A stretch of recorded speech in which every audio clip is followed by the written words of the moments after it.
Hello বন্ধুরা, good morning. শীতকাল চলেই এলো।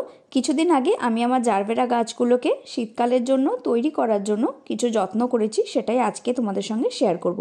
গাছগুলো দেখতেই পাচ্ছ সারা বছর খুবই স্ট্রেস পেয়েছে।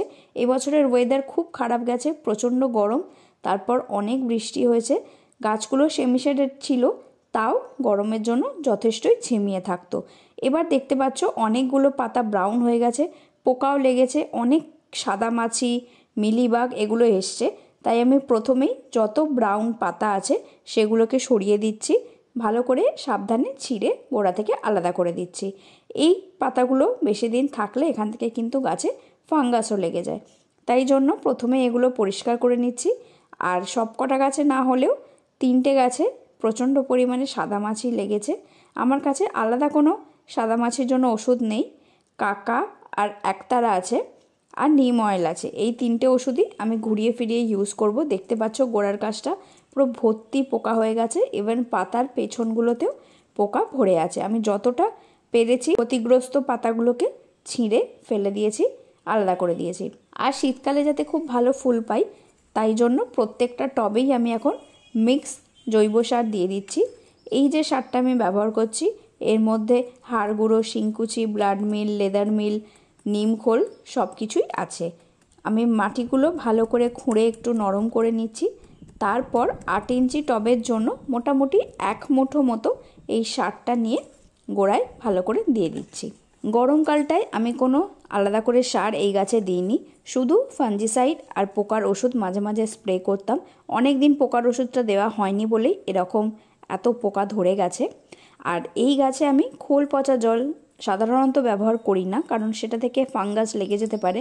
আর জারবেরা গাছ যেহেতু খুব সেন্সিটিভ, সেই জন্য খোল জলটা অ্যাভয়েড করি। তবে বছরে 1বার কি 2বার দেওয়া যেতেই পারে।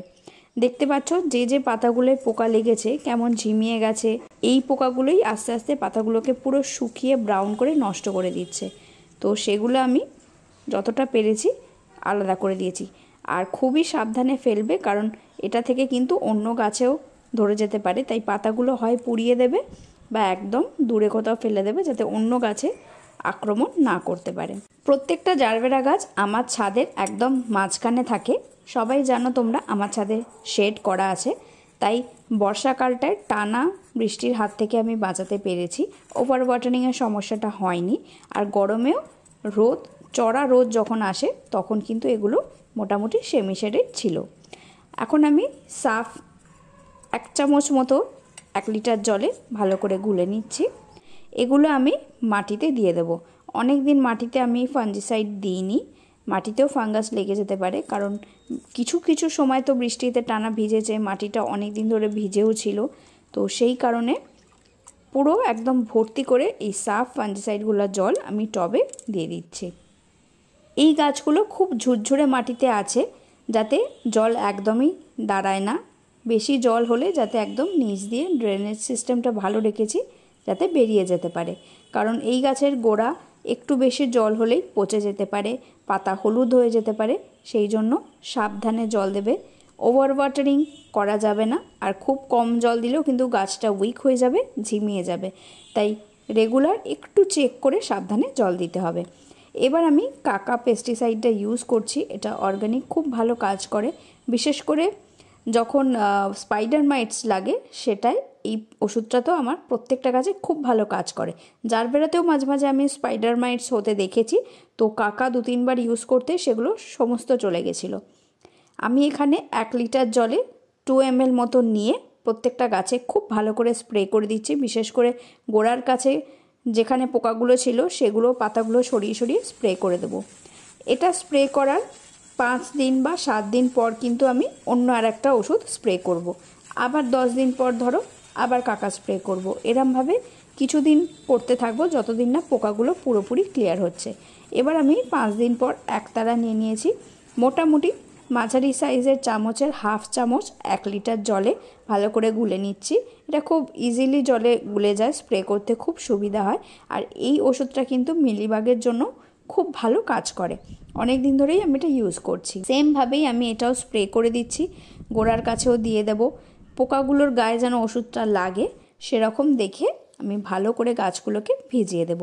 এই 2 রকমের ওষুধ ঘুরিয়ে ফিরিয়ে ইউজ করার 1 সপ্তাহ পরের আপডেট আমি দেখাচ্ছি। দেখতে পাচ্ছ পাতাগুলো অনেকটা ফ্রেশ লাগছে, নতুন কিছু পাতা বেরোতে শুরু করেছে, ভালো সবুজ পরিষ্কার পাতাগুলো লাগছে, আর পোকাও কিন্তু অনেকটা কমে গেছে। পুরোপুরি কমেনি, গোড়ার কাছে এখনও আছে, সেটা আমি লক্ষ্য করেছি। তাই আমি আরও 1-2 বার একতারা ইউজ করব। দেখতে পাচ্ছ অনেকটা কমে গেছে, কিন্তু এখনও আছে, আর কুড়ি আসতে শুরু করে দিয়েছে, কারণ এখন ঠান্ডা পড়ে গেছে, সিজন আসতে শুরু করেছে, তাই এখন ফুল হবে। আর এই যে পাতাগুলো আবার ব্রাউন হয়ে গেছে, এখানে পোকা ধরে আছে, এগুলো আবার আমি ছিঁড়ে ফেলে দেব।